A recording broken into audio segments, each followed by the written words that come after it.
It's the question political insiders are asking. What's going on inside Mark Newman's campaign for governor? Today on Upfront, I'll ask a Republican power broker who first backed Newman, but has now switched his support to Scott Walker. Will Wisconsin become the next state to approve marijuana for medicinal use? This Sunday, two lawmakers debate the idea that would allow pot for patients. And state lawmakers are poised to pass tougher new penalties on drunken drivers. Today, Upfront asks a couple who lost their daughter and granddaughter in a horrific crash, is this bill enough? It's all this week on Upfront. Honest, candid, insightful. This is Upfront with Mike Gousha. Hello again, everyone, and welcome to Upfront. We begin today with the debate over medical marijuana. This week, lawmakers will hold a hearing that could help put Wisconsin on the path to becoming the next state to allow pot for patients. Some people who suffer from serious illnesses like cancer, Crohn's disease, or AIDS say smoking marijuana helps them. It controls their pain or lessens their nausea. A bill recently introduced in the state legislature would legalize marijuana for medicinal uses. To date, states that have legalized marijuana as medicine include our Midwestern neighbor, Michigan. There are 13 in all. But critics say more medical research needs to be done before this bill is passed. We're joined now by two state senators on opposite sides of this issue. John Erpenbach, the Democrat from Waunakee, is the bill's sponsor in the Senate. Ted Cannabis, the Republican from Brookfield, tells us he won't vote for it. Thanks to both of you for being with us today. He won't vote for it today. Today, you're going to convince him. Yeah, well, we have a long way to go on this. Well, we'll give you a couple of minutes. Why don't we begin by having you briefly make the case for why you think this is needed in our state? Well, I've talked to enough people around the state who have never broken the law ever, never used a drug, never smoked a cigarette, and are dealing with cancer or are dealing with AIDS. And they know that, especially on cancer, with the chemo treatments being extremely harsh on the system, and the drugs for the pain management that's prescribed by the doctors are very harsh on their system. So what they do is they send out a family member, they go out and buy pot, and they smoke it or they cook it into a brownie or something like that. Not only does it help them create an appetite, it also helps them keep food down. And keeping your weight on, especially during chemo, is extremely important.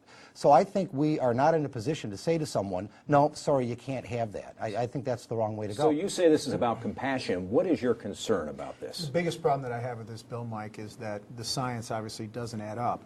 I mean, when you take a look at marijuana as a device, the FDA doesn't approve of smoking any kind of drug because you can't control any of the dosage. Also, marijuana obviously is a drug of abuse.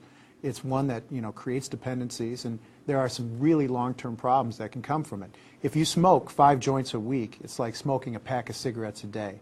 If you're going to go through a process where you say, hey, government, you have to validate that this is a very solid way to have pain management, which is a huge issue for a lot of people, we better make sure the science is there. The argument that he's making is endorsed, in fact, by the Wisconsin Medical Society, which says, we still have some concerns about this, about the health consequences, about dosage, purity, issues like that. Mm-hmm. What do you say to those kinds of comments? Well, first of all, it doesn't have to be smoked. And if you're going to smoke it, you can get a vaporizer and remove all the toxins from it. That's one thing you can do. And obviously, you can cook it into something, or you can just eat it. So there's several different ways to get it into your system.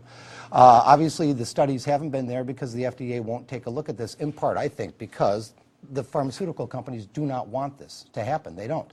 They can make Marinol, which is a synthetic THC, which for some people is not good for their system at all. Not good for their system at all. So again, it's a situation where 13 other states have done this. I think it's a documented fact. If you talk to people who use it for medicinal purposes only, if you're talking to an MS patient and they have less spasms when they use marijuana as opposed to their regular medication, I think we need to listen to that. How restrictive would this law be? Because there are medical marijuana laws and there are medical marijuana laws. There's California, where they say in the city of Los Angeles there are more places that dispense medical marijuana than there are Starbucks. Right. And then there's Michigan, which has a narrower a reading of the law. What kind of law would we see in the state of Wisconsin? It's going to be extremely narrow as to where places that can actually dispense and what it. kind of uses it could Yeah, absolutely. Yeah. Right now we have a list in the legislation of a couple of different diseases that will qualify already, and the Department of Health and Family Services may add to that list in the rulemaking process. But it's going to be very narrow. It's not a situation where if you have a cold, for example, In California, you might qualify for medical marijuana. That's not going to be the case here in this state. How about chronic back pain, something like that? I don't know. I think it's something the Department of Health and Family Services will take a look at. Maybe, maybe not. But this is more so for real heavy-duty diseases like cancer, like AIDS. What's wrong with a narrowly crafted piece of legislation that says only for this, this, and this? Well, I think what's interesting is the way the bill is crafted. And let's take a look at what it says. It says that we're going to have, in Wisconsin, nonprofits put together something called compassion centers, which will be in different places in Wisconsin. But the bill also says that those compassion centers can't be within 500 feet of a school. Why is that? Because compassion centers are handing out a drug that the federal government has said is illegal and dangerous.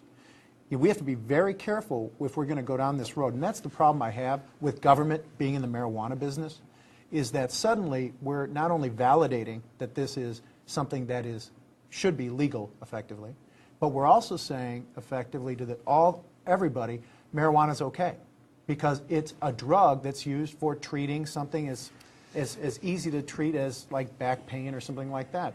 This is a very dangerous, it is a slippery slope, because when the government opens the door, the government can always expand usage. Take a look at what the government's opened the door for already, morphine. And things that are much worse. And they said it's okay as long as a doctor prescribes it. It's okay. Marijuana is not even close to what morphine is. Not even close. And so it's a situation where, again, the drugs that are being prescribed in a cancer case, for example, you know, they get together, they figure out, okay, we're going to take these pills and you're going to take these pills to counter these pills. And if you're dealing with someone who's going through chemotherapy, if they have the choice of ingesting marijuana one way or another and getting it into their system, or take all these pills that have all these side effects, they're going to want to use marijuana. And again, it's a situation where we've spent a lot of resources, federally and in the state, on DARE programs and stuff like that, saying drugs are bad. But in some cases, drugs are okay. And in some cases, when you're dealing with these diseases, I think marijuana is just fine. It's not a slippery slope in these situations. Yeah, sure. It's a situation where somebody doesn't want to get cancer so they can smoke pot. That's not what we're dealing here. They've already got the disease. No. Go ahead. Well, listen, pain management is something that's very important for all people that have diseases, and we take it very seriously. And John's argument, I think, is specious on that point. The idea that we're not concerned about people having options for pain management is ridiculous. This is about making policy that's going to be able to have a culture in Wisconsin that fits our values. Okay. And what I think is important for us to talk about is how we can take this bill that John's going to put forward and have a reasoned discussion about, are we sure that we want to validate that marijuana is fine? He said that it's not a gateway drug. That's not true. It is a gateway drug. I've got about 45 seconds left. As far as our values are concerned, if you take a look at any single poll, even recently a TV station in Milwaukee did a poll, 92% of the people who responded support this.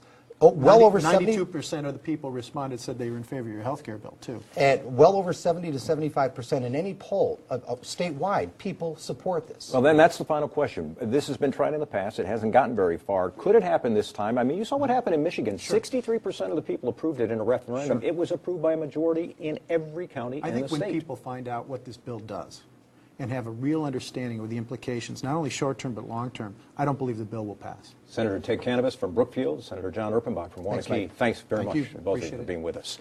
Coming up next on Upfront, new penalties are coming for drunken drivers in Wisconsin. I'll ask a family who pushed the new law if it's tough enough. And inside Mark Newman's campaign for governor, why did a prominent Republican backer leave? His answer when Upfront continues.